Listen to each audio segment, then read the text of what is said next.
Hello everyone in YouTube world. What you see here is a 1970 50-year-old Balboa GS4 Southern Pacific Daylight in beautiful condition. I purchased it off of eBay from a gentleman named Ron in California for $225. Someone has previously, before me, installed sound in this unit. It could be a little dirty right now, folks. I just got done working on it and I haven't cleaned it. Anyways, just got done reinstalling the decoder. I had a light malfunction shortage. I had to send it back to Tsunami and have them repair it. It's working fine now. Also, this 3-prong plug that someone else installed at a previous time. This unit did have sound before, I think, like I said. And I just fixed a short. It had a severe short. Every time it would go into the curve, it would shut my Digitrack system down. And it was just repaired. There was a short between the wires making contact with each other because they're frayed wires or whatever. And anyways, needless to say, excuse me, it's repaired now and it's working lovely. Just to speak on behalf of this before I started up, this unit has a lead weight in here. And I did add sooth smoke to it. I added lights to the front of it, so it has Mars light on the front, regular headlight.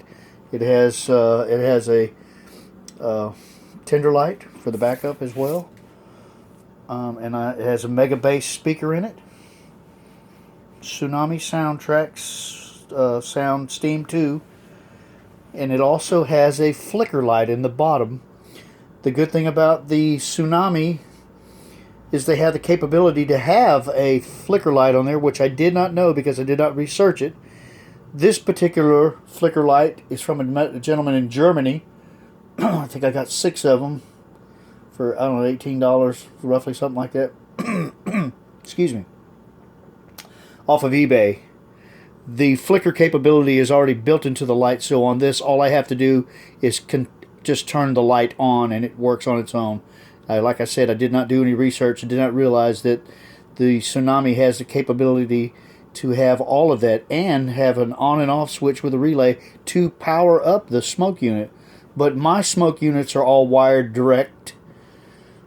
The engine in this capability here is like the original from the factory. The locomotive itself is hot. The tender is the negative on the pickups, and it is wired in as such. And someone else previously installed a micro switch on the bottom that this unit can be switched from DC or DCC. That switch is still operational. So it can be switched over and ran on a DC track, or switch the switch over and powered up to run on DCC. Of course, I don't think I'll ever be running it on DC anywhere, although I do have a power pack right here, which that power pack is used to power up these LED lights around my little bitty 4 by 7 layout, which, just for grins and giggles, I just took my washer and dryer out of here in my 12 by 12 shed and fixing to make a larger layout, which I should have a 7 by 10 so I can finally get away from these 18-degree sharp turns that don't work well with these large locomotives. They go around, but they're not that pretty going around the corner. I don't think I need to explain that to anybody. Luckily, this Balboa just does. With the amount of work I made it to go around the curves, because they're 18 degree or more probably more. But like I said, soon enough to get away from that. Back to the smoke units. All of mine have Sooth in them. In order to wire this up, I had to go to a buddy of mine who's an electronics TV repair guy and get an old board from a television set. And right here in this location was this location right here. I pre-drilled my holes while it was mounted to the board. This is the section where the old busman fuse holder is. I took the fuse holders out, and in the lead weight in here, drilled out a large section, filled it with 2-part fix-a-stick from Home Depot or Lowe's, all-purpose bonding putty, 2-part epoxy putty. Basically in the plumbing department, I believe. And filled the hole, let it dry for 30 minutes, re-drilled a new smaller hole to mount the busman fuse holder to it, which holds this Sooth smoke unit in place. They're perfect shape for each other. And it keeps it isolated, and that isolated it because the whole entire smoke unit is positive, and the outside shell of the Sooth is semi-negative. It's not 100%, but it does have grounding capabilities. So if it touches the lead weight or anywhere in the shell, it will not work. And if it's down in there low enough that it does not touch the shell of the loco at all. It works just fine, by the way. And then back to these. This is an International Hobby Corporation, Baltimore and Ohio 2102. It also has a lead weight in it as well. I purchased them originally in 2006 for my son and myself, and I just added the Sooth smoke unit to this one as well. Plastic shell, had to drill this hole out, never had one there. Amazingly enough, it seems to be that there's an area in there slotted to fit a Sooth in it, I'm assuming. I don't know.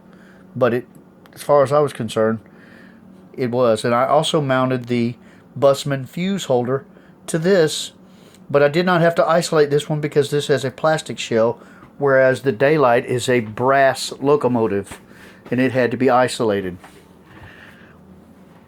And then I got lucky. There was already 2 wires running to the front of this loco for whatever purpose, I don't know. Maybe something different on another shell. It was manufactured in Slovenia.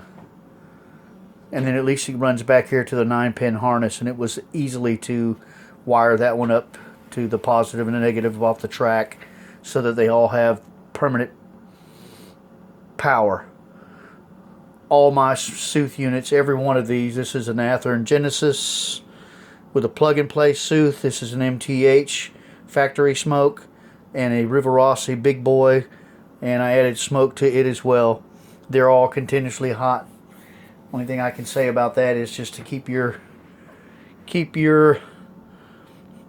smoke fluid readily available as they're coming around. You see them getting low, fill them up.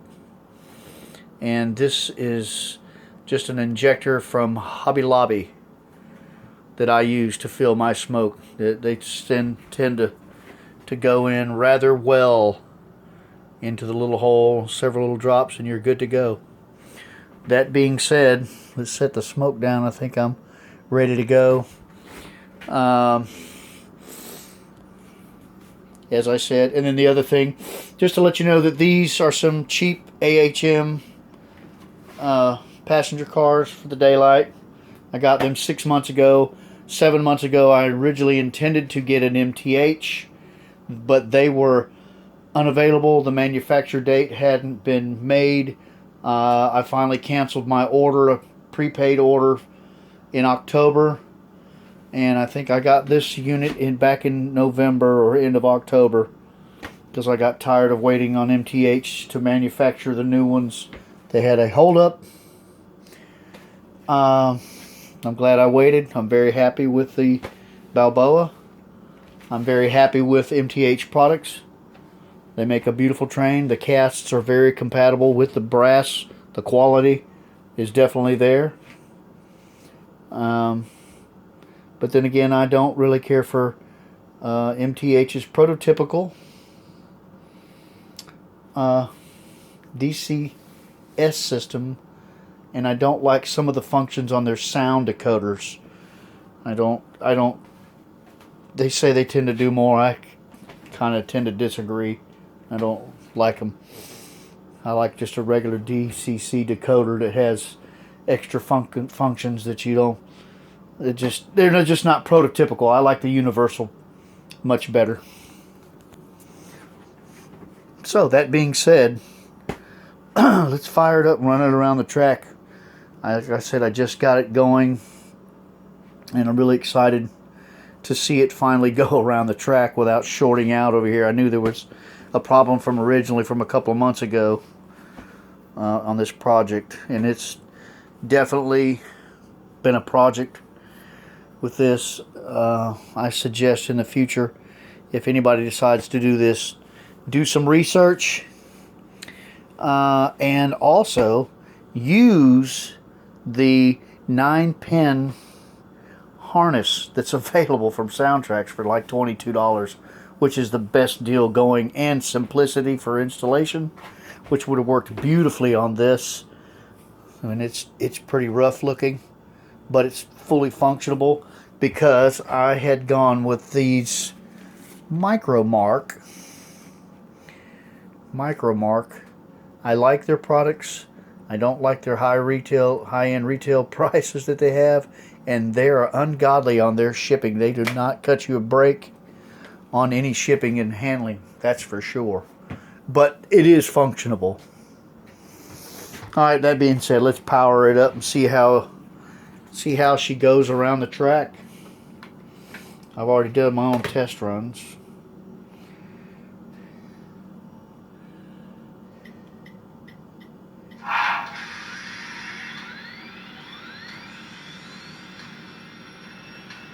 And I think you heard the dynamos kick on. The soup is smoking.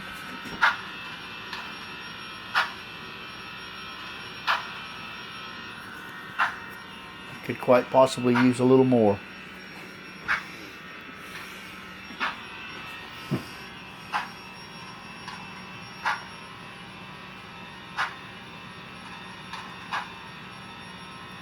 There you go. Give it a little blow.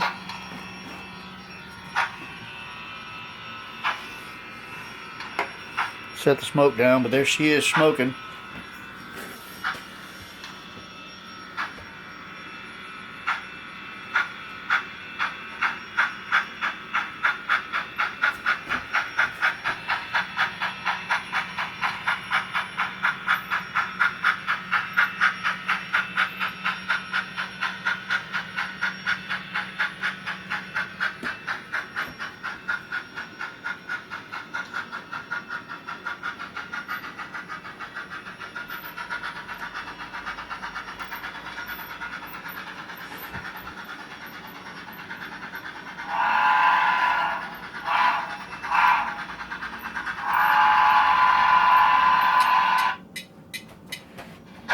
Uh-oh, that was not good.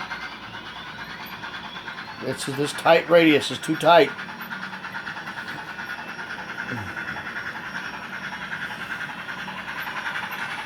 And I have to adjust the dynamic chuffing or whatever. I haven't done that yet. That has to be done. I got to sit down and fool with that. These are just test runs to see how she's doing, and she's going okay at this time. I don't know if that short ones could be a dirty track. I don't know. Most likely that's a dirty track or something. But the radius is way too tight. First of all, folks, let that be said. Look at this going around this. This is way too tight, and that's not designed to actually go around this track anyway. But I am making it work. But this is just temporary. Also, one other last thing I wanted to share before I close this down. It's gonna do it again. Yeah, there's something going on with that spot or something here, not wanting to function there. It's hard to say. Could be this. I think or picking up. It's not designed, like I said, for this radius. One last thing. Let me turn the Mars light on. I'm using the Digitrack system. Oops. Let's see here. Here we go. Oh, there we go. Mars light. There we go. Operational Mars light. If you can see.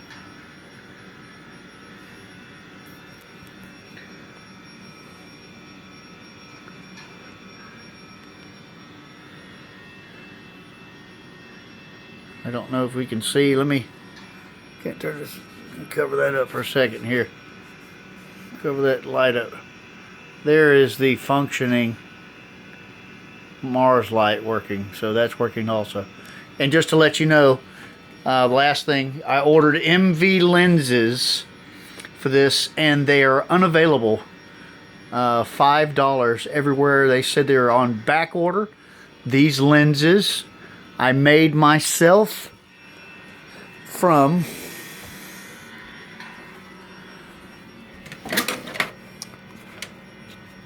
Loctite 2-part epoxy putty,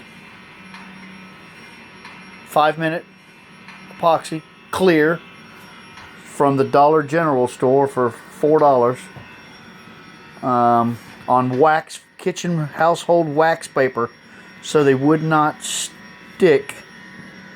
And I have another video that I've got to change the listing that explains me making these. Once again, clear lenses made from Loctite 2-part clear epoxy 5-minute putty on wax paper for 30 minutes, and they're crystal clear and perfect. So I no longer need to order my lenses. I got to cancel the order. Plus they're on back order and probably never be able to get them.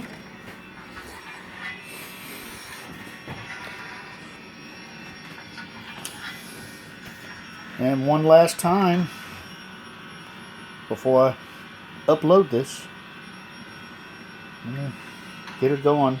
And I think I have to turn the master volume down a little bit.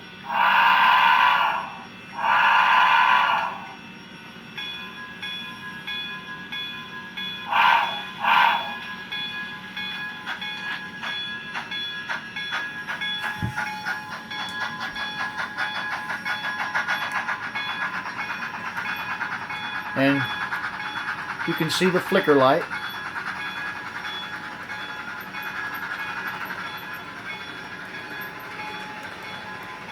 You turn this light off,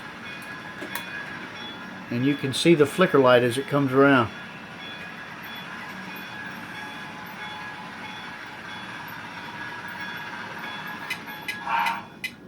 Yeah, I'll have to figure out what's going on with that. I'll take care of that, but as it's stated, here it is. Here she is. And if you pay attention, let me cover this light on my phone.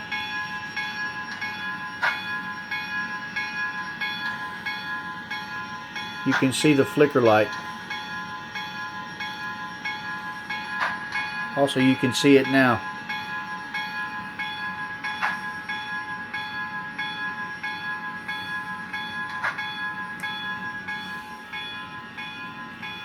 Let me turn this off.